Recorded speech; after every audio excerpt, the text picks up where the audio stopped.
ደግሞ በካሳንቺስ አያት ከመንግስት አጋርነት ጋር የሚገነባው አያት ካሳንቺስ ላይ ተገንተናል። ካሳንቺስ ሪል ስቴት እንግዲህ እንደምታዩት ከግቢ ገብርኤል ፊት ለፊት የሚገኝ በታች ደግሞ የዮናስ ጨርጨርና መለስ ፋውንዴሽን የሚያዋስኑት 226,000 ካሬ ላይ ያረፈ እጅግ ሰፊ ኮምፓውንድ ግቢ ነው። ይህ ደግሞ ከሌሎች ሳይቶች ላይ ለየት የሚያደርገው ምንድነው ካል 40-30-30 የሚባል ፕሮጀክት ነው።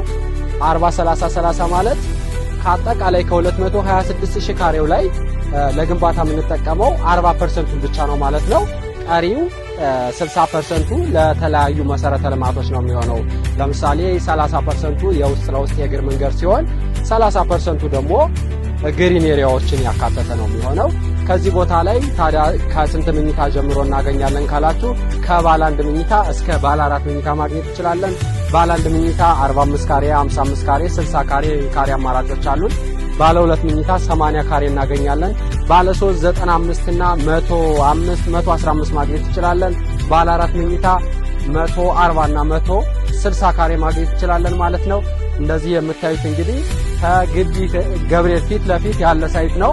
ቦታውን እናሳያችሁ። ፕሮግረሱ በጣም እየፈጠነ ያለ ሳይት ነው። ለጥቂት ቀን የሚቆይ ዲስካውንት አድርገናል።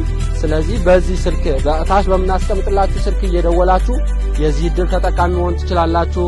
መፍጠን ያስፈልጋል። ፕሮግረሱ እየሄደ ነው ያለው። ፕሮግረሱን እናሳያችሁ።